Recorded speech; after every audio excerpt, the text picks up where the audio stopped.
Hello class, this is a video introduction to binomial distributions and probability. So when learning binomial probability and distributions, we should approach the topic by understanding, firstly, the necessity for this concept and the methods learned, and its link to combinatorics.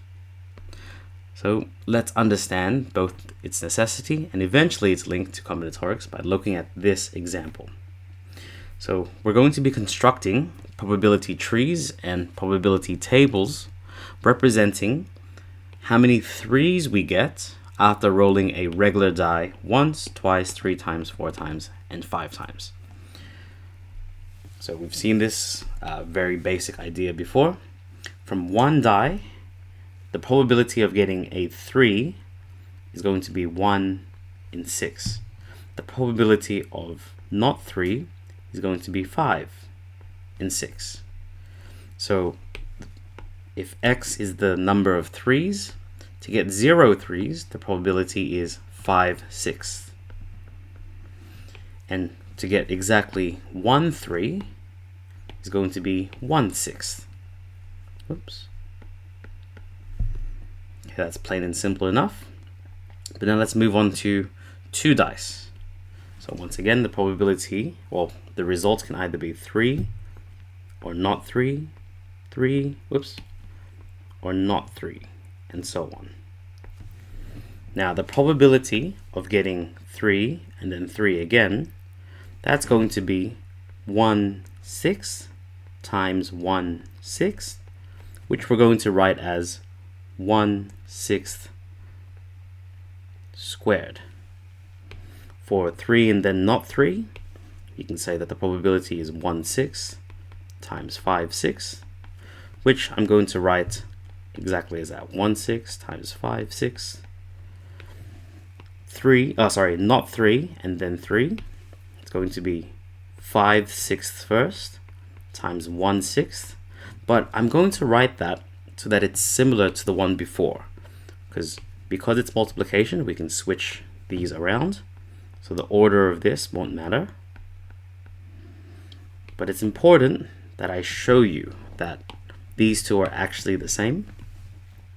And as for not 3, it's going to be 5/6 times 5/6, which I'm going to write as 5/6 squared.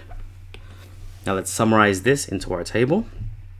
The probability of getting 0 threes is going to be 5/6 squared.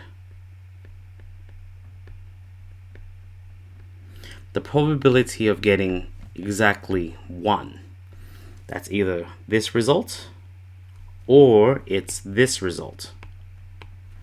Notice how there are 2 ways in which this result can happen.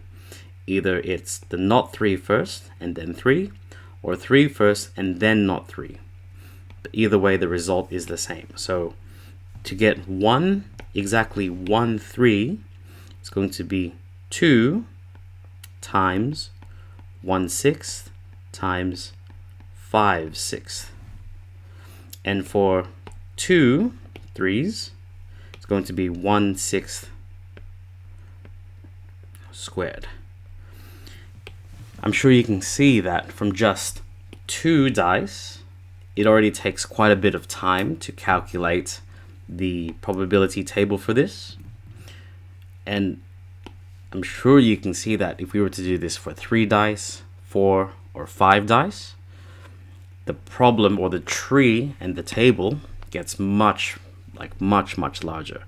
So I hope you can see that the necessity for this method or this concept is that for very large numbers of repetitions, right, we need a better way of just doing what we're doing now. I'll quickly scroll down just to show you. This has taken a lot of time trying to construct, and we certainly don't want to do it in this manner. This one here is I think for 6 dice. Okay, so let's move on. So the necessity for this is that for large numbers of repetitions, we need a better method. But now, I've written these probabilities in a certain way, especially this one, 2 lots of 1/6 times 5/6.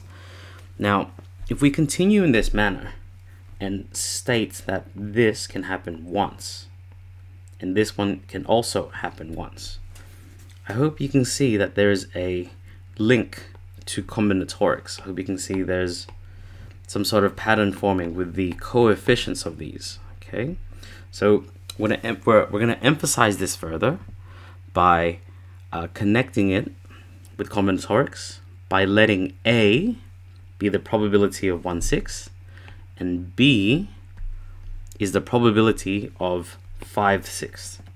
Okay, so we're going to I'm going to show you this as multiplications of A and B. Let's take a look. So instead of it being shown like this, think of it like this instead. Take a look. To get no 3s, the probability of 1/6 happens 0 times, and the probability of 1/6 happens exactly once. So here's for 1 dice, or 1 die. Here's for 2 dice. I hope you can see there's a pattern forming. For 3 dice. Now, through this exercise, we can see the sample space and the task is going to get, it's going to grow exponentially. So here it is for 4 dice. And I want you to really pay attention to the coefficients and the way that these are written. Okay, once again, here's for 5 dice. 1, 5, 10, 10, 5, 1. And here it is for 6 dice, even though the question didn't quite ask to do it.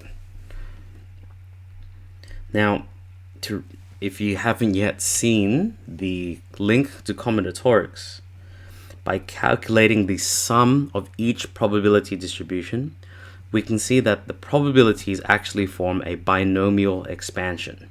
So we're going to add each one. I'm going to put a sum on each one like this. And now we can see the link to it. So n is the number of dice.